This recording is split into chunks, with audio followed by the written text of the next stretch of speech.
Okay, so maybe we'll go from our left, our right, y'all's left, over. Um, First Lady, radio personality for V103. Um, Female DJ, house music, I guess you could say pioneer. As a female artist, DJ, and radio personality. And married to this guy. Love team. Keep it in the family. Hugo H, DJ, um, music collector, just music. I mean, that's the best way I know how to describe myself. If anybody ever asks, it's just I'm just music, all genres, all everything, just breath, music. So that's it. Braxton Holmes, record producer, remixer, and record collector. I'm Ayana Contreras. I work at WBEZ and Vocalo. I'm a radio host of a show called Reclaimed Soul, which is an all-vinyl showcase of mostly music from Chicago, but really it's just the music and the stories behind it. I also interview a lot of cats. I produce a show called Sound Opinions, which is on 125 stations nationwide, and it's also a music-based show. And I'm working on a book that's about black culture in Chicago that will be published through Northwestern University Press next fall. Hey. All right, so I'm moderating, which I guess means I jump off the conversation. I know a lot of this conversation that will be happening ongoing throughout this day will be centered around house music, and the great thing about house music is it's really an umbrella term in the sense that it's encompassing music, this great tradition of the music in Chicago. And so I know that this is radio and recording industry, and what I love about doing Reclaim Soul is I get to highlight how important black radio and the recording industry was to documenting the culture of Chicago and was. So are you guys all from Chicago originally? Yes. Yep. Yeah. So how did the radio and just like the music coming out of Chicago influence the work that you've become known for? Oh, everybody's looking this way.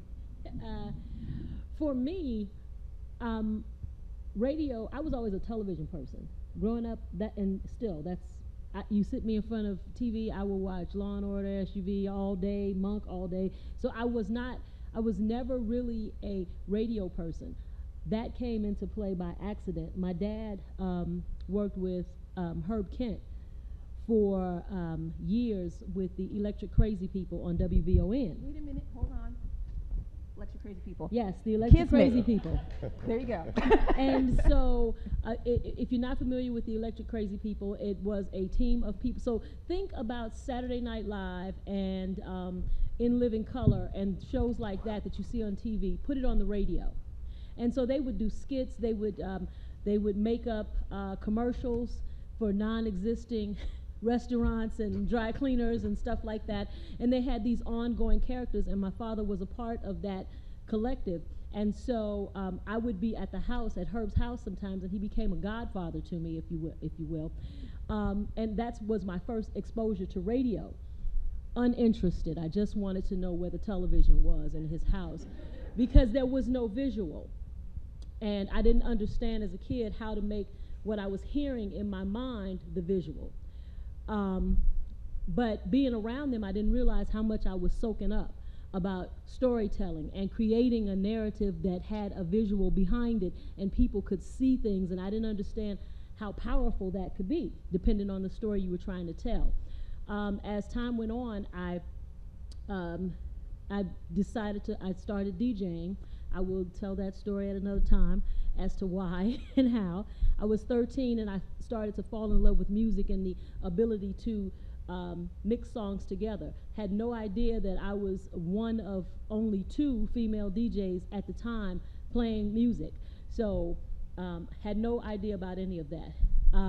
That went on. There was a Fantastic Four female DJ crew that came on, and then one day I saw Farley Jack Master Funk, and who was a legendary pioneer house music. And I said to him, "How come you don't have any female DJs on the radio?" And he was on GCI at the time, and he said, "Make me a tape." And it was as simple as that. And that was my introduction into radio, was through him and that challenge.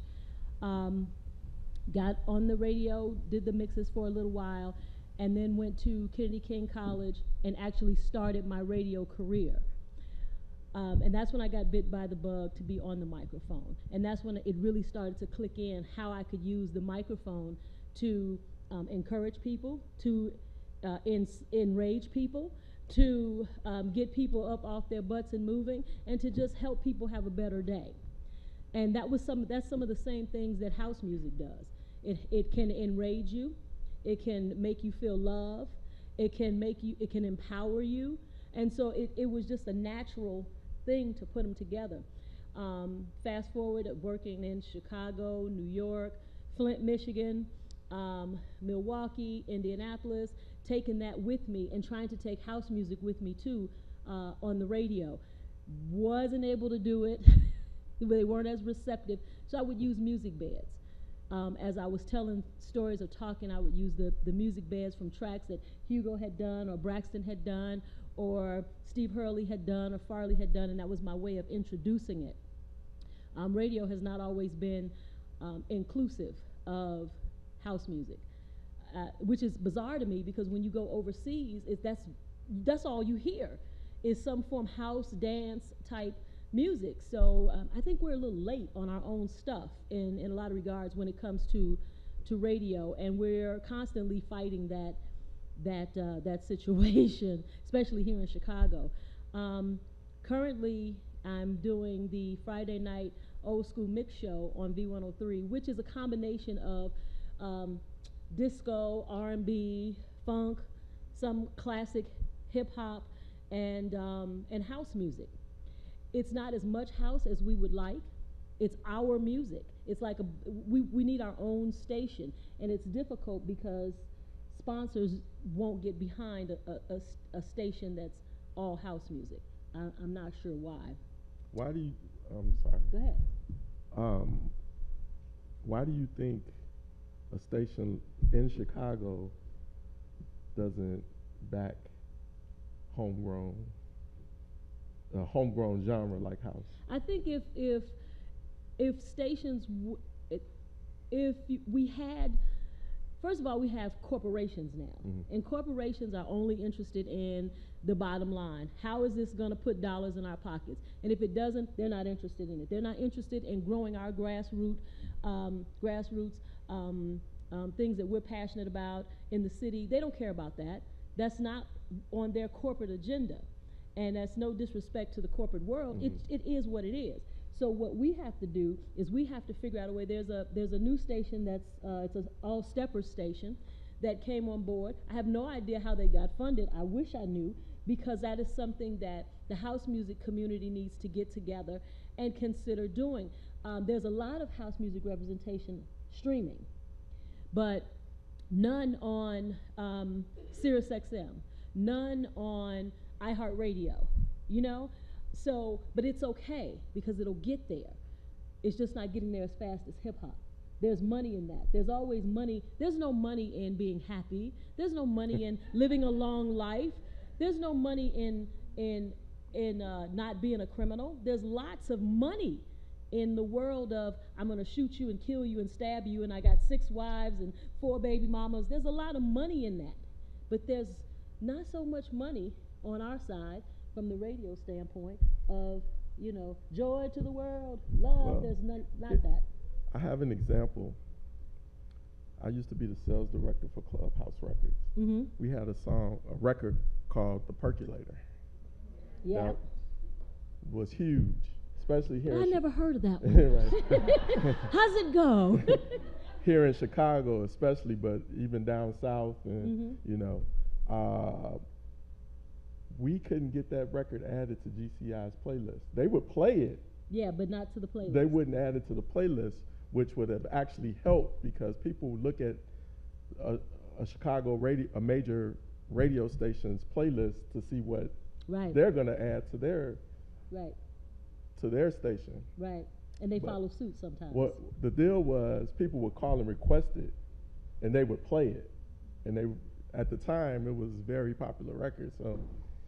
But they it would played only it be a lot. played at a certain time. Exactly. At nighttime. It's Exactly. day parted, which Exactly. is, it means it gets played maybe once a day, you know? So it And I'm sorry, not to cut you off, No, but no. I feel like the program director at the time had enough power to use his discretion. he did. To add that. He did. And that would have actually helped this scene here, this industry here, had that record been added. Now, if you think about it, back in the early 80s, when the Hot Mix 5 first came on to WBMX, the program director at the time, his name was Lee Michaels, or he's still alive, so Lee Michaels.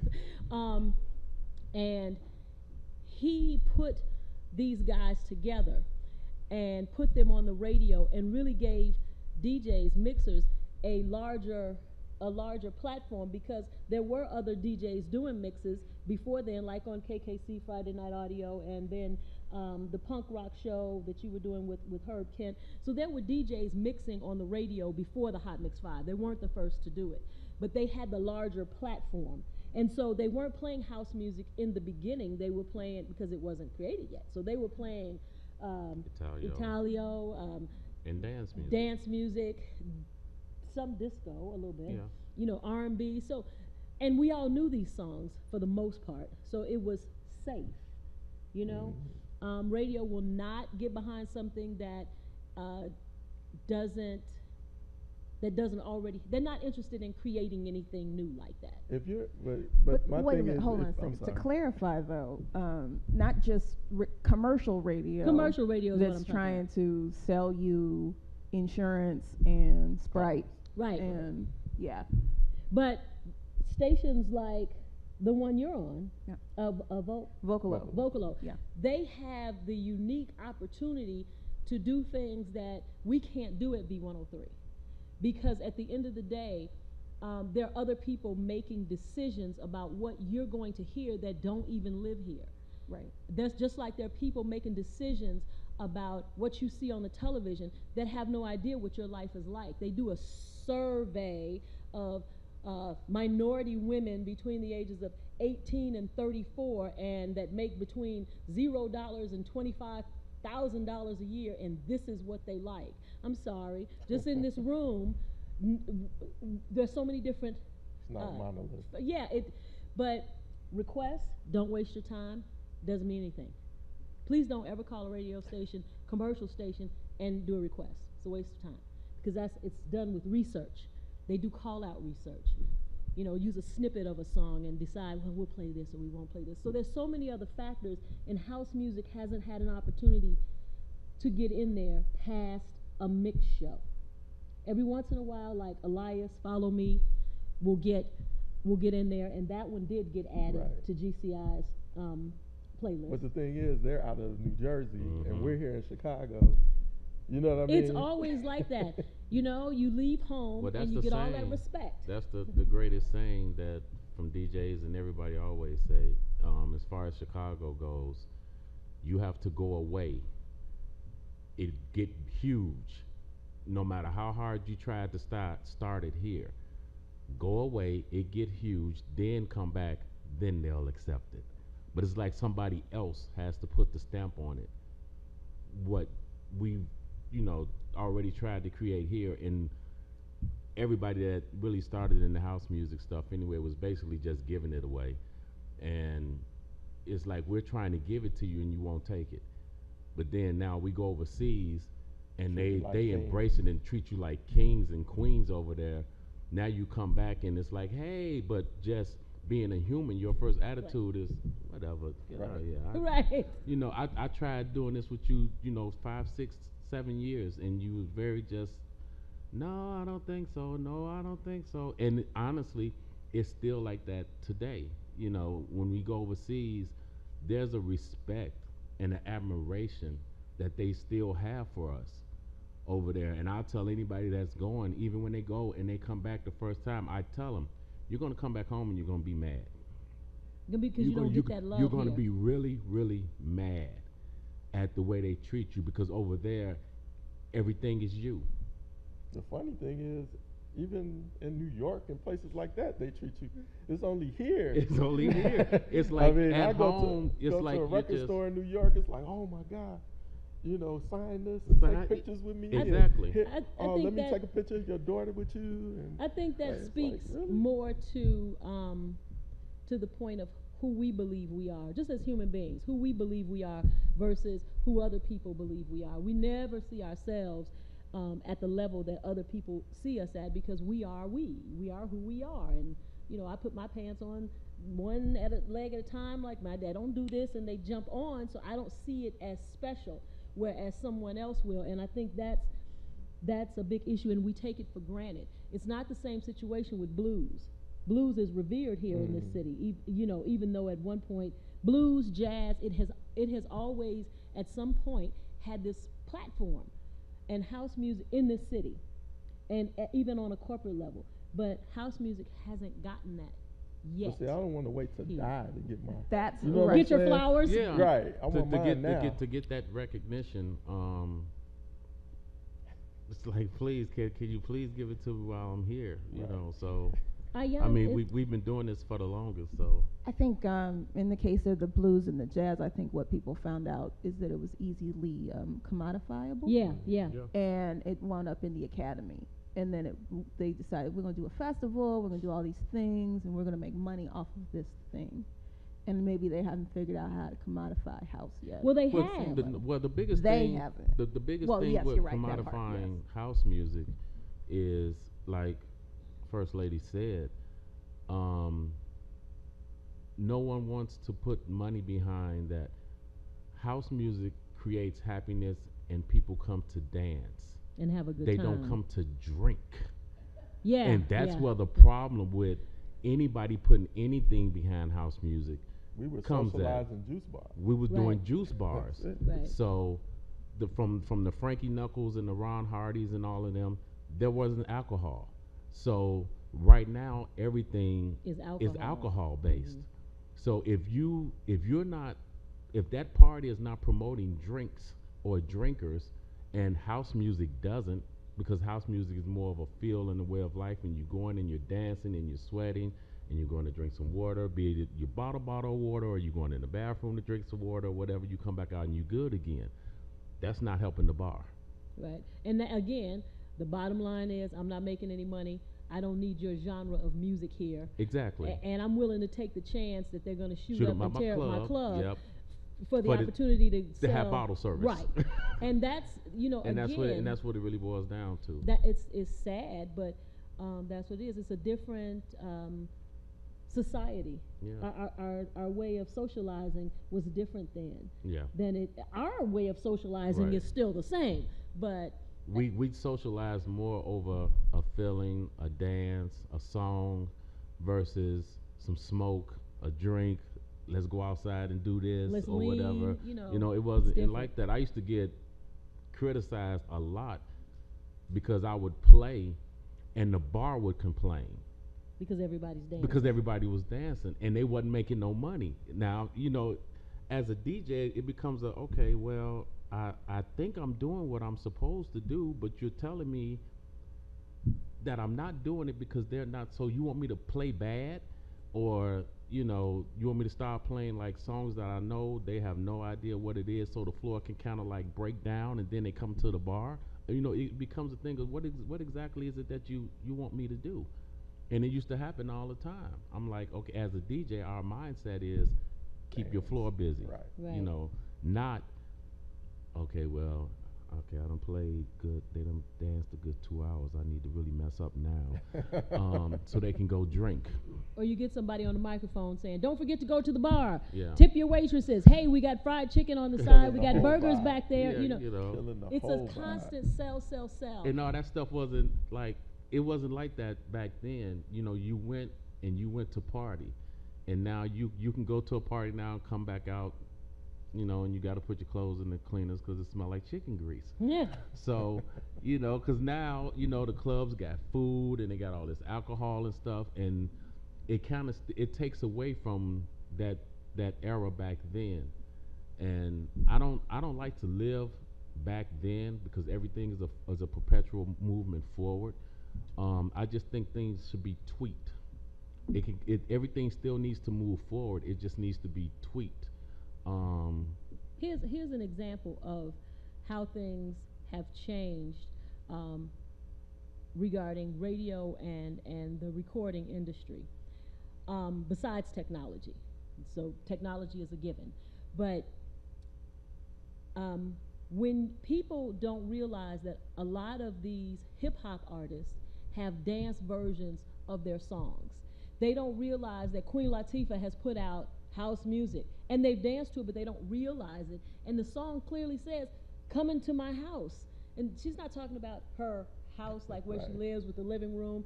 She's talking about, she says it's a new fusion I'm using. You say, what is it? I'm doing hip-hop house, hip-hop jazz with a little possession. So she even says the genre of music. But, the hip-hop community completely just like disregarded that. Puffy came out with a house music song. I'm not going to say the name of it because and Puffy is got one of the N word in it, but biggest house heads. It's a huge ridiculous song. But people know P. Diddy from Take That, More Money, More Problems. That is what he is known for. But when you go somewhere else and you start to discover that all of this music that has been recorded it's only being released in the UK, or it's being released, in South Africa, and you're like, well, I didn't know that there was a house version of an Aretha Franklin song. Really? I didn't know that. I didn't know Stevie Wonder had. I didn't know. Oh, wow, I didn't know. So there's a lot we don't know, and you have to ask, unless you research it, unless you're music collectors or you really get on the internet and search, you have to have the desire to educate yourself, because corporate America's not trying to educate you on anything except for, we got this new bottled water over here and you should buy it because it's going to make you healthier than that bottled water right here. I know it says the same thing, but it's different. Trust me, because this is on the left, this is on the right, two different waters. That's all they're interested in. So we have to educate ourselves, and we can't rely on radio stations and television stations to do that. That's the power of the internet now, is that we can create our own television, cyber television stations. We can put our own documentaries together, and we can use YouTube Red. We can utilize these forms of technology to get our message out there, which is what we're doing. For example, there's a house song that everybody knows. In the beginning there was Jack, and Jack had, well, they did a video of it. And so what I did was use my platform at B103 to push that video. And I had to be careful because I have to make sure that I'm doing it in the right way and with the right, I can't do that when I'm doing the stepper show. So I do it during the mix show, and I push it out so that people who are not familiar but follow the station might actually click onto it and look at it and say, hey, I kind of like this. We have to share it with our kids. It's up to us. And I don't think that we've really done a great job of that. I just personally, I don't. I think that's a key point. One thing, the sharing with the kids thing, because I think a lot of younger people, when I say younger people, I mean 20 and under, are really kind of uneducated about house specifically, and about certain older genres of music and music that came from here specifically. Part of what, I mean, I've worked teaching kids vinyl appreciation, that's a real thing. And and just like letting kids know that, there's this long legacy. The other thing I want to talk about is, you were talking about, First Lady, you were talking about the relationship between radio stations and record labels, and about playlists. And one of the things that informs the way that I play music is I collect these surveys, which were basically playlists that radio stations will put out. And one thing that's notable to me is the farther back you go with these radio stations, the more music from Chicago is in each playlist. So like this one is WVON from 1971. Now you think about the symbiotic relationship. At that point, WVON was owned by Chess Records. So I mean, well, no, actually, honest to goodness, it's not. But it's a lot of small Chicago labels are on here, and they were the number one black station. Yeah, I mean, so we have on here Tennyson Stevens, which was on Aries. That's a tiny label. I'm remembering these labels off the top of my head, so I could be wrong. Billy Butler with I Don't Want to Lose You. That was Pride, which was something that Jerry Butler was co-doing with some other folks. Johnny Williams, It's So Wonderful. General Crook, that was a tiny label. Down to Earth. Love Lights, tiny label at that point. Bumpy Road Ahead, South Shore Commission, folks might remember that on Nickel. That was through Lucky Cordell. I mean, like a number of these are like very small, and these small labels that they were playing for lots of different reasons. And by the time you get to WVON of 1979, there's far fewer Chicago recordings, far fewer. You have Gray and Hanks, which were Chicago songwriting thing with Dancing. That was a big record at that point. But outside of that, Chaka Khan, she was long gone. But what that says, though, what that's speaking to also is that the major labels and even the smaller labels by default were like leaving here, which left sort of a vacuum space where you had then house came in kind of like slightly after this breakaway period. And I'm actually super interested in that period where the labels left and the larger studios started getting less business and we're doing less, because I think that was a turn in our culture, unfortunately, where it just got harder and harder for local productions to wind up on our radio stations. And that's the thing that Herb Kent would say all the time, that our radio lists, these lists, people throughout the country would look at these, and if we picked up the record, it became bigger, more likely to be played throughout the Midwest and West and South. Right. It became what you should be playing. Right. Yeah. And now, like you were saying, and I'm just trying to give context, you got Clear Channel, which is owned by those people who aren't here, who are coming up with these lists that have nothing to do with us. Whereas these lists were created, these people were in the clubs. Yeah. They were at the record store. They're the FUBU. They were for us, by us. 100%. That's what they were. Well, first of all, you don't even get to see a playlist now. You can't, go online and look up a station's playlist. You don't get to see those things anymore. Those flyers that you could go into any record store. Right. Oh, wait, first of all, I said a record store and go into. We don't do that anymore. Right. If you go into a record store, it's a digital record store, and you can see what they played. Like, this just played, this is playing now. You can see that, but you can't see what's the most played song. What are their top 30 songs that are being played on a station. Whereas you have those in your hand. It would help when you would go like to Georgia's Music Room or Metro Records or Track One, and they would pull out I want to see the playlist for WVON, and they'll pull it out, and you'll go, okay, I want this song and this song and this song and this song, and boom, you got it. Now it's like you got to Shazam the radio, what song, you got to do it 2 or 3 times to make sure, because they've sampled stuff. So it's a little bit different. And as far as the record labels leaving, that happened with just about everything. Everything flew to one coast or the other, because that's where the money was. Hollywood was doing their thing, New York was doing their thing, and Chicago, what were we doing? We were letting our stuff go.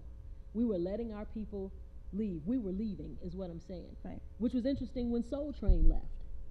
You know what I mean? When Soul Train left, I was devastated. I don't know about you, but I'm like, oh wow, I understand why, but still, these other stations like GCI, when they came into play, and WBMX, the interest was not about, it was still about the community, but not as much as from a VON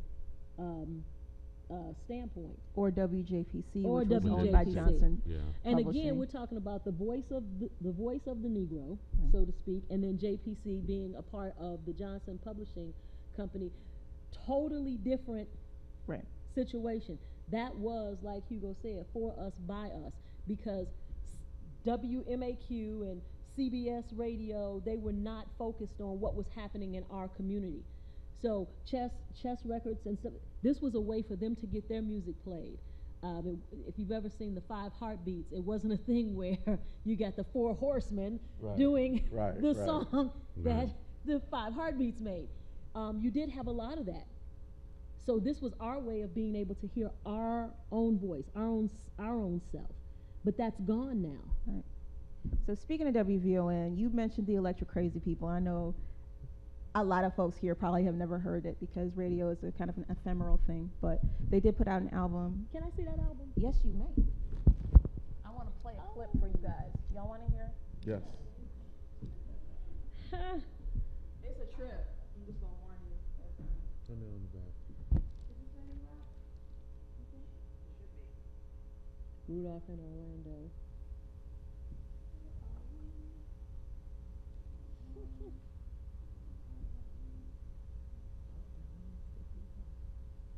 Ralph the drunk.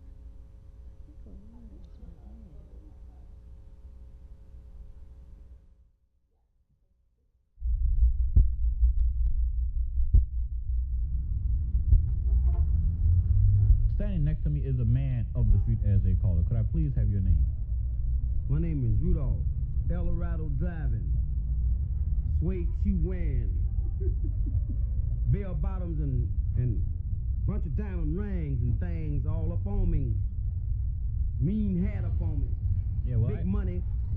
Browner. yeah, I can see that you're very well together. Tell me, what is this fabulous attire that you have on? Explain it.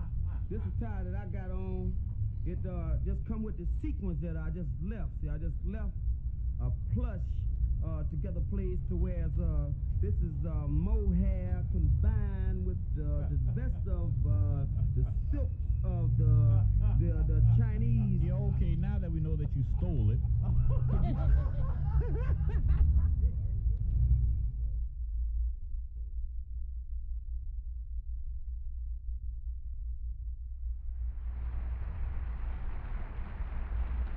Good evening, ladies and gentlemen. My name is Professor Rudolph Browner. We have an interview to show who's the smartest at BB Elementary. And I think our smartest student here today is Little Miss Cornshuck. What is 4 and 7? 8. What is 9 and 12? 13. Well, Little Miss Cornshuck, who made the first airlines? George Washington. Well, where do you live at? At home.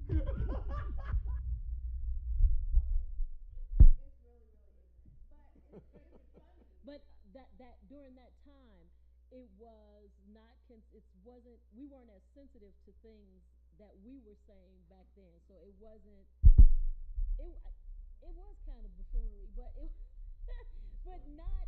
It was in context. It was for us, so we laughed at it.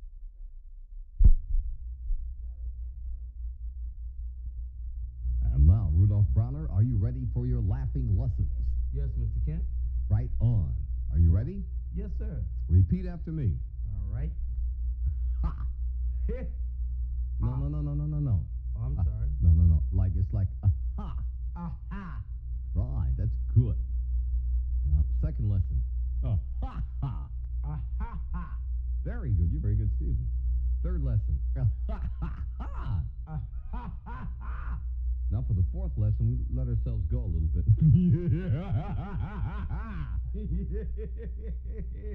That's pretty good.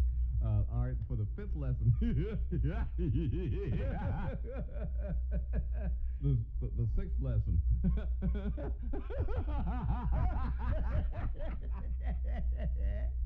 All right, The seventh lesson.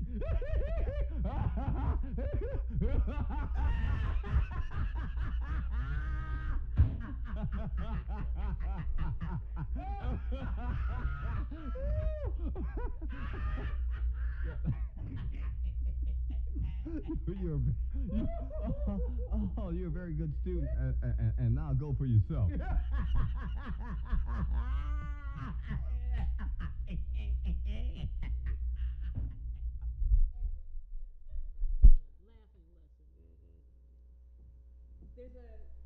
you were talking about.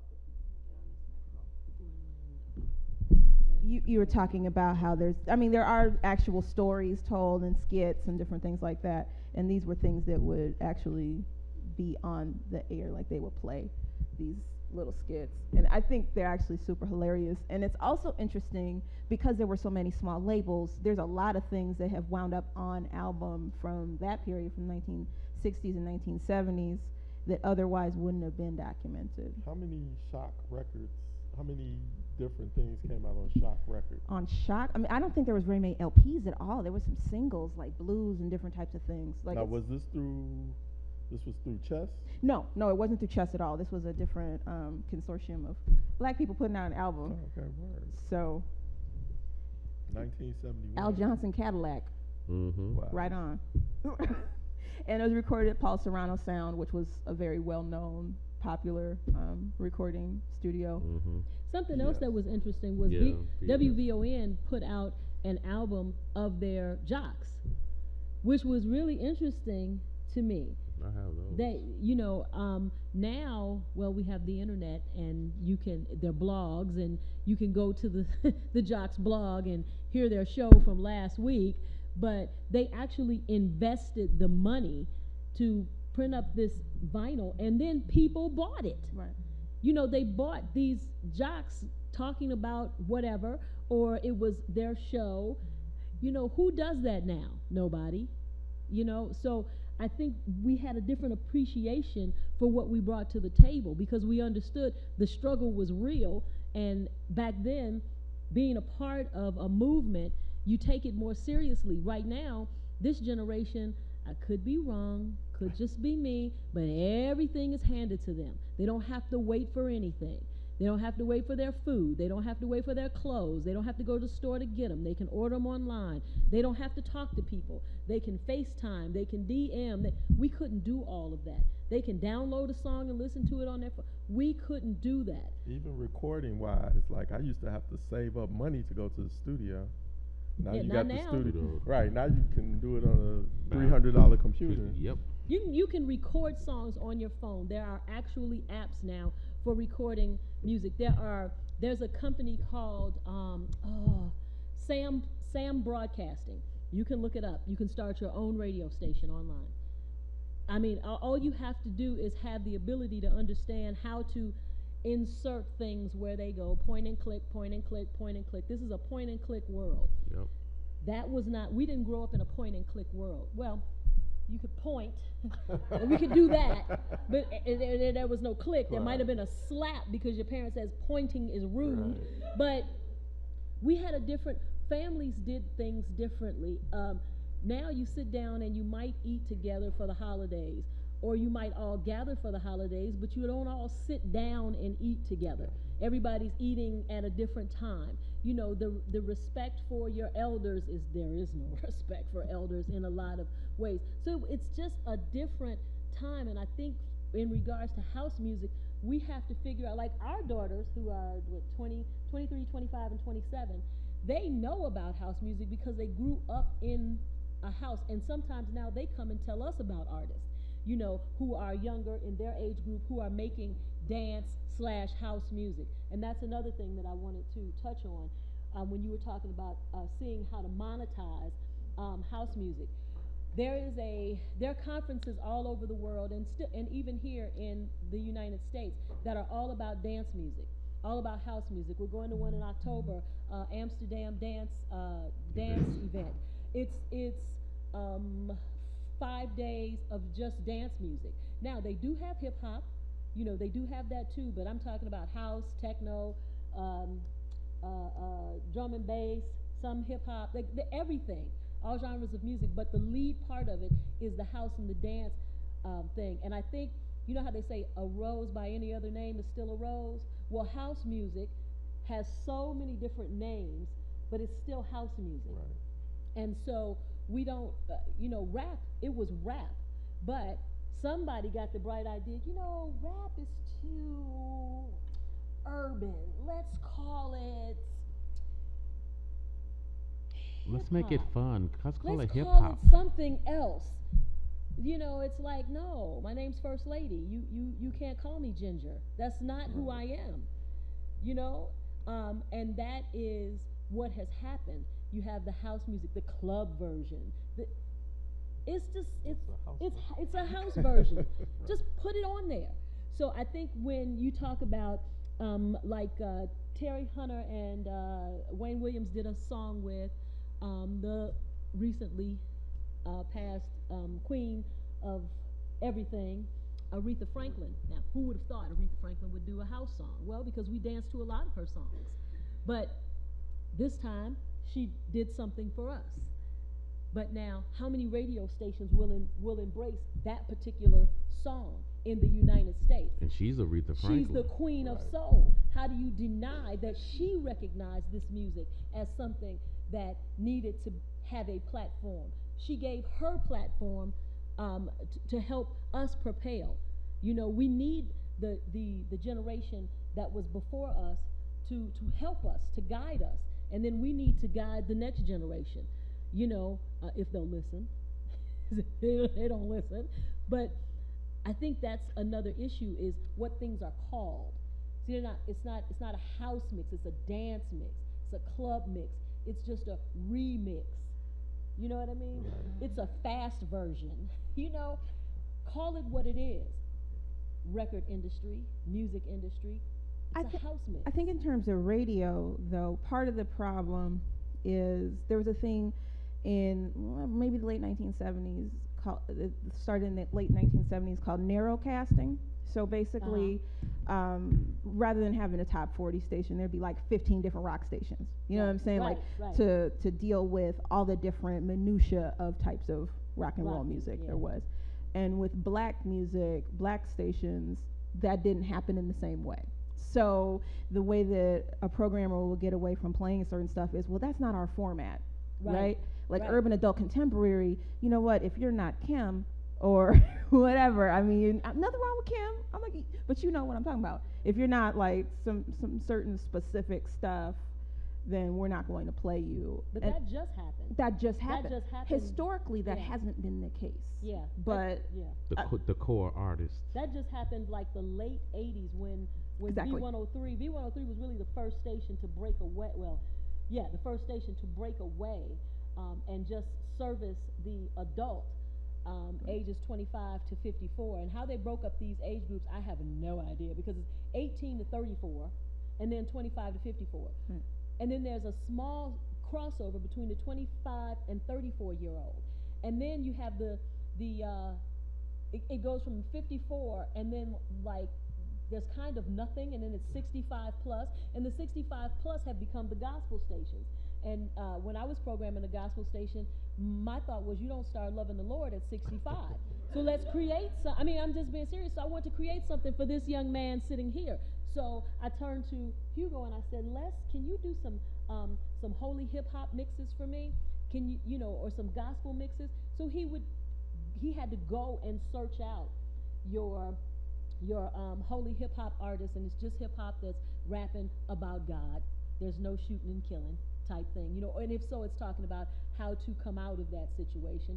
And then you have Gospel House, and so he would create these mixes, and we would play them in Indianapolis, and it started to draw the younger listeners from the hip hop station, because they go to church. It started to draw them to this AM station, which created a problem, because that's not where they're supposed to be. They're too young to be listening to music that is empowering and spiritual. They're supposed to be at the other end, learning about murdering and killing each other. Right. And But I was doing the mixes like I was playing house music. Right. So it had a party feel. I was beating the music like I was in the club. So but that's what gave it that's what gave it the go over. You know, this I would take a gospel song, but I would loop a James Brown track and ride that over it. You know, so the thing was, and people would be like riding down the street, and they wouldn't realize what they were listening to, but that's how you get them in the first place. Right. You get So this. that's how you get it. You know, and they like, you know, and then they'll check and they look at their radio and they're like, this is the gospel station. It's like Mary, Mary, God and Me. You know, Shackles. You know what I mean? When you start to hear that, so you can start to reach across and not pay attention to the age group. But it is interesting that the white that the white music with your rock, and you had adult rock, you had heavy metal, A million Classic you rocks. had a rock, classic alternative rock, rock. you had alternative rock, you had 70s rock. You didn't have house rock, but Yeah. you did have all these other stations, and then you had BMX, GCI, KKC, VON, and they were all at sometimes you could hear the same Michael same Jackson song. song on every station. You Right. could hear Earth, Wind and Fire on On every station, which by the way, every Vernell White once told me that every 2 minutes there's an Earth, Wind and Fire song playing somewhere in the world. Can you imagine the money they make? Ooh. I was in Tokyo listening to After the Love Is Gone. That's a Yeah. true story. I mean, there's some On the Earth, Wind and radio. Fire song playing. Every but 2 minutes. I think that one of the best things about the dividing it up came that it in theory it should have given more opportunity to more music, but from here, Right. but it didn't. Right.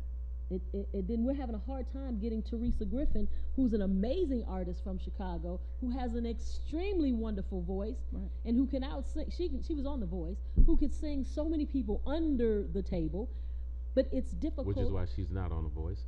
Right? Okay. They had to get her out of there. No, she's too good. She's got to go.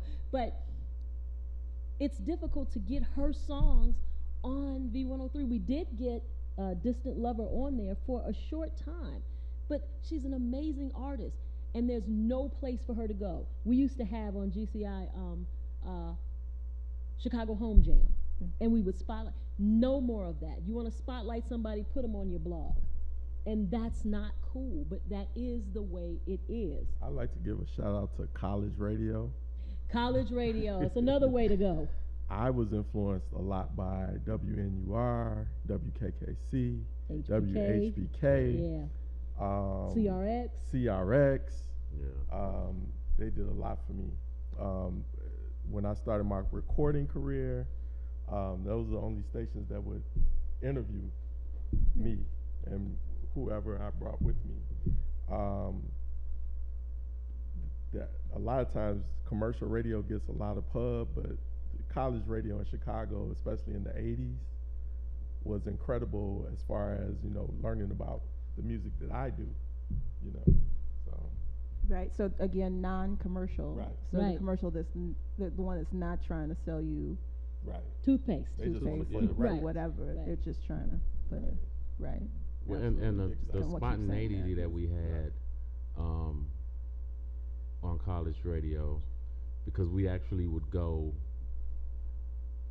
We could go to Imports, which was a tremendously popular record store back then.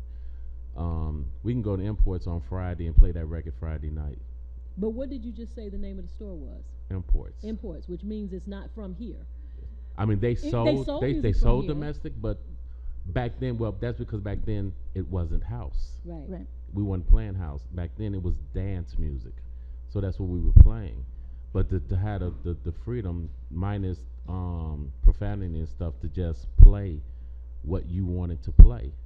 And which is how, and that's another story too, which is how the Hot Mix 5 even came about to be, was because of a little 5-6 watt radio station, college radio station, started dropping their numbers on Friday nights. Yep. So Lee Michaels was like, why? What's going on? So he took a listen. You found He out. created He found his own out. team. So he created the Hot Mix 5. So if you ask some people, they'll be like, no. And I'll be like, ask Lee, he'll tell you the story himself. That's the story. You know, we were playing stuff. We were playing the music that we were playing in the clubs. So come 7 o'clock on Friday nights, you had people from all over the city coming in too, because you couldn't get it everywhere. You know, once you leave off this certain amount of space, that's it. But they were coming to the city to hear us mix live on the radio. And to just be able to play the stuff. Now, for me, the problem became when KKC, and me and James Kelly used to always get into it for this one, when they started adding the stuff that we were mixing. Because then it becomes it's not exclusive anymore. Right. Once you add a record, now you're hearing this record that we play in the club, now you're hearing it all the time on the radio. Yeah, that's great for that, but you're killing the point of, I know I'm going to hear these clubs, they finna play my cuts from the club. So now if you play it, it's like, okay, well, what he gonna play next? Because they've been playing this all day. So, you know, it took a little bit away. So for different DJs like me, I'm like, okay, well, we just start creating our own music. Right. You can't play this because it's mine. It's exclusive. It's mine. Or with me, I started recutting songs. I started re-editing songs. So it's like, you'll play the song, but you don't have this version. So I became more known for, if you want to hear this version, you got to get him. We don't have it. So that's how it became. But I think college radio helped. I think college radio was actually the biggest push known to house music. Because I remember sitting in my basement as a 13-year-old listening to, actually, it was either 13 or 14.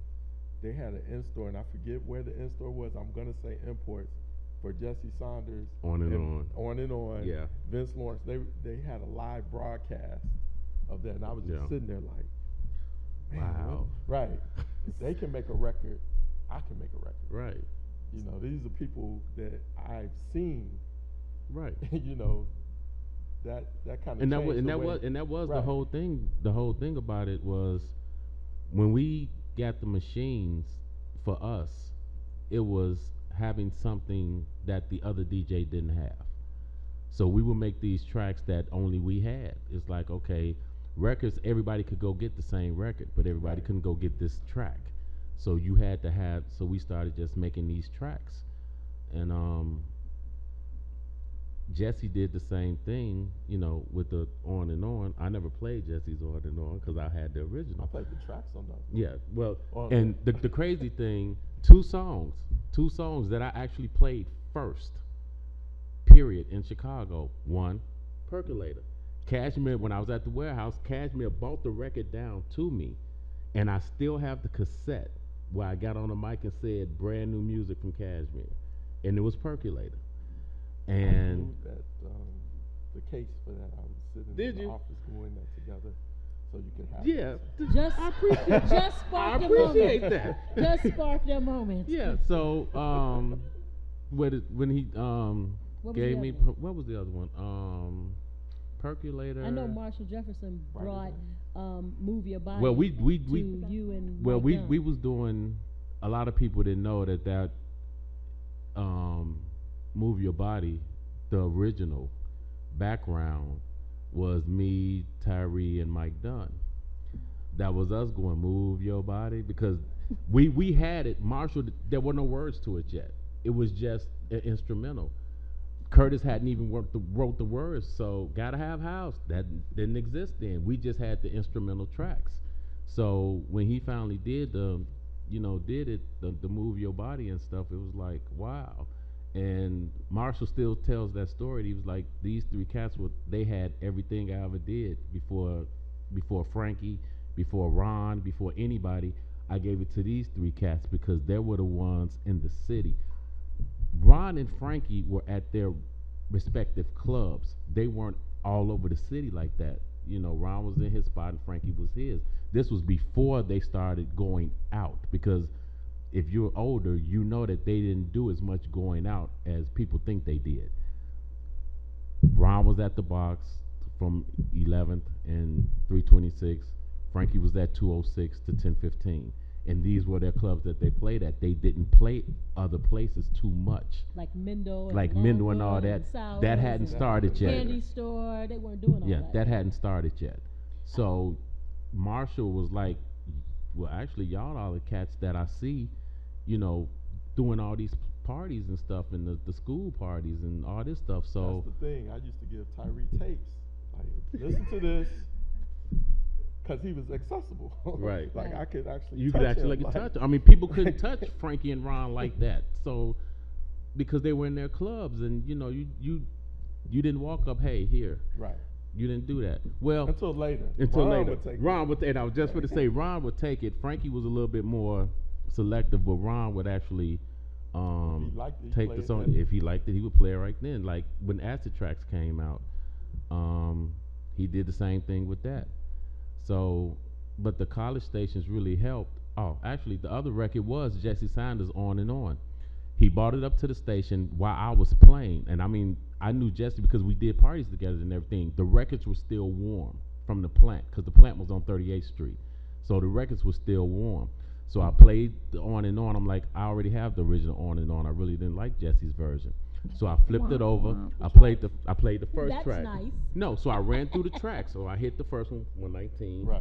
Hit 5A. That was it. Well, I went through the first ones and I went boom. I said 5A. This is it. Yep. So I ran it right then, and that's the first time. And then when Jesse thought about it, he was like, "Dude, you right. You was actually the first one we ever even gave this record to, to play it." Again, college radio. You don't have that. You don't have that. Even with radio stations back then, and I used to tell her all the time, I'm like, it is just, and I've been in radio, been around it, been mixing it in all these different stations and everything, and it's such a killjoy now from how like when she told you with the request thing, everybody in had to go, damn, man, that's messed up. So when I call and I ask for that record, y'all ain't really, Nope. And I see so much stuff with her that I'm like, this is just really mechanical and robotic now. It's like you really have, it's just a screen. Right. It's I'm like, point and click. we were at Point and KKC click. when they were still using records, and they had to cue up the vinyl, and they were playing records and doing stuff like that. I said, so to see the phases that it went through from the records. Okay, we got rid of the records. We started using carts. They started recording the records. So okay, they got rid of the carts. Then they started using CDs.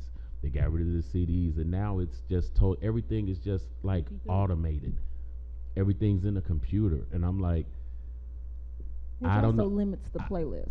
Right. Because if they don't have this whole CD, you can't play that B-side cut off of the album. You because don't it's even not know in the there. B-side. You don't even know what the B-side. Yeah, exactly. It's And not in that's there. All you have is the. because of the research says this is the song we're going to play off this record. Now, And I was always the one that was like, but I don't like this song, so I'm going to play this one. Now, this is how the interesting thing was. I did get an opportunity to play other artists because I was in a smaller market. Because I was in a smaller. You would think I would know that. I do it for a living. Because I was in a smaller market with Indianapolis, that I had an opportunity to do some things that a college radio station would do because I was not in the top 20 markets. So it was important about the money, but it was also an opportunity to do a little testing to see if they would like house music, to see if they would like holy hip hop mixes. And as a result, Radio 1 is doing holy hip hop mixes across all of their stations now. I started that with him. It was my idea. I'm good with that because when you start working for these companies and you sign your contract, you really need to read it because it says everything you create Becomes theirs. by the time when you are in their employ is their intellectual property. Period. So I couldn't take. I had created something called the First Lady Spotlight. I can't take it with me without their permission. So I have to put a different spin on it and call it the First Lady Moment. There's nothing they can do about that, my concept. But they own that name now. I can't use it. So that's something else we have to be careful about when we go and we want to be creative and we want to give new opportunity. Something else that I thought that was mentioned was about the college stations was WJPC 950 AM, and which became 106 Jams at one point. When we first started there, a guy named Doc Brown got myself and Pink House and bought us 4 hours on JPC to do a rap show. So from 2 to 4 was me, and from 4 to 6 would be Pink House. Well, Charles Moutry, who was VP of programming for Johnson Publishing Company for the radio stations, he said, "Oh, so there's money to be made from this? That's what I'm gonna do. Kick this dude to the curb, and we're gonna start our own rap radio station." So that's how that 24-hour rap station got into Chicago. It came through an AM station, and they built a whole team, which I was not on. My feelings were so hurt. I was not on at the time. Pink House was. The guy that was on there, we always joke that he gave away a drive-by on the radio, and they fired him, and so that's how I got in. But that's where it started. That's where the voice for hip-hop started. Interesting that the thought was not to take JPC 950 AM and make it a house music station, but GCI still had Club 107.5 at the time. House music was still playing. It was still strong back then. I think it was like 93, and no, they went with hip hop, and it was 24 hours hip hop. That was it. There was no R&B. It was hip hop. And then they decided to put it on an FM format, because what it forced GCI to do was take a stronger look at rap music, which meant now what music gets pushed to the back? House music. So they started replacing the house music songs that could, like your Elias. I think that was the only one that really survived. Yeah. It's still in there still now. in rotation you know, today. It's still getting played. But all those songs started to get, you started to hear, when I started working with Rick Party, it was the top 9 at 9, the countdown was all hip hop or hip hop and R&B. Right. There was no more house music in there. We would slip Elias in because we got to choose what those top 9 at 9 were. So that was our contribution, but we could only play what was available to us. So that's when I switched to B96. Well, whatever. So, we were still number one without you. No. Number one. Yeah, I mean, but the best thing about B96 was B96 remained a club-oriented station, and they listened to their DJs. And there's a whole different dynamic there. And it's not that it's a black and white thing, but it is a black and white thing. Plain and simple, short and sweet. The restrictions that were put on GCI and the restrictions that were put on BMX or V103 were not put on B96, even to this day. The restrictions that were put on GCI when we first all came together under the iHeart blanket with KISS. KISS can do things and say things that if GCI did it or said it 5 years ago, heads would roll. There's a totally different dynamic going on. So the opportunity to listen, money-wise and pay-wise too. The opportunity to nobody's listening to the DJs that play on V103 and GCI. It's like whatever. But on B96 and on KISS, they're listening. So what's hot in the street? That's the way we used to do it. That's not the way. See, our music, everything we see, everything we hear, it is controlled by not us. And so, and it's not that, that is a part of our cultural mapping, is that we even BET at what it would, when I first noticed, when I started to see these, all the commercials had black people on them. Then I started to see Latino people, then I started to see white people, then I started to see Asian people. Ding, something clicked in my head. This has changed ownership. Something else is going on. I wasn't mad about it. I was excited because I felt like now it's bringing somebody else into what my culture is. But then I realized that the culture changed. I started to see these stupid reality shows that there is no reality in it. And so the whole narrative, their culture into it. They're bringing, it's what they perceive to be our culture. We are not Flavor Flav in New York. We are not the Real Housewives of Atlanta. That is not who we are. We are not Little Kim. We are not Nicki Minaj. We are not Cardi B. You know what I mean? Not walking around normal. And not. I mean that no, seriously. Well, I mean if you pay that's me, great I'll be because like that. I mean it's just like we kid at home. You know, she'll say she's not married to DJ Hugo H, and I'll say I'm not married to First Lady. Those are switches. Right. You know, the music part of me is always on, but like First Lady, that's a switch. When I get in the house, it goes off. It you know, but she's so professional with it that it can come on so fast when it has to. So that's the thing. I mean, I would hate to think that a Nicki Minaj or a Cardi B and all the rest of them that they're like that all the time. I know that there's time where it's just Nicki and Bacardi. Think about it. Jessica Simpson, dumbest blonde ever. So we thought, this woman cannot be dumb. She still has money. She still has things going. The Kardashians, no, they're not stupid because they still have things happening. So you have to start to ask yourself, what are we really paying attention to? We don't own anything. I started a label of my own, digital, because I wanted to put his music out, and I wanted us to be able to control what happens with it. We don't have a lot of major labels owned with the interests of house music, and we need more of that. You know, the other thing that was interesting that I wanted to bring up was Hugo mentioned record plants, pressing plants with the vinyl. Gone. So, I mean, there's a lot of things at play, but my question for all of you and you too, for all of you and for all of you is, what can we do to change or influence the way our music is presented to the masses? I mean, it's on us.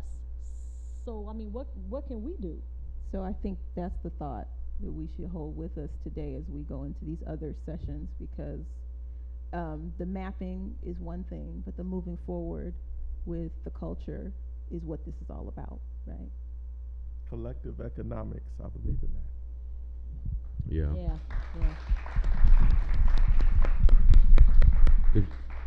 It's like if you're not willing to back if that's the case, if you're not really to back what you just simply believe in, it's just gonna stagnate. It's just, you know, it'll just sit. And that's why I continuously say, if people go overseas, DJs that I know have gone and went for the first time, even now, and I've been going since however long, you will come back and you will be very disappointed in your country with the way that you're treated and the way that you're respected over there. I mean, to just real quick, I was on the Godfather tour with Farley and them over there. I don't know, might have been late 80s, 90s, whenever that was. And we walked past this marquee, and it says, Durl Pandy and Janet Jackson. That's how serious. And that's how serious it was over there. And I mean, I had to stand there and look at it. And this was during the control time. Yeah, this when Janet was Janet. I mean, but Durl Pandy was selling out Wembley. Biggest record. You know, and to just see that, and I'm looking and I'm like, okay, this is real. It's not a misprint. And real quick, the other part was for me, Farley, Jesse Sanders, and Durl Pandy to be walking down the street. We just finished the party real quick. We just finished the party. Everything was closed. We walked past the Kentucky Fried Chicken, and Durl Pandy looked in there. They were in there cleaning up. They recognized Durl Pandy. The guys in there called the owner. The owner drove down there, opened up the store, said, fix them whatever they want.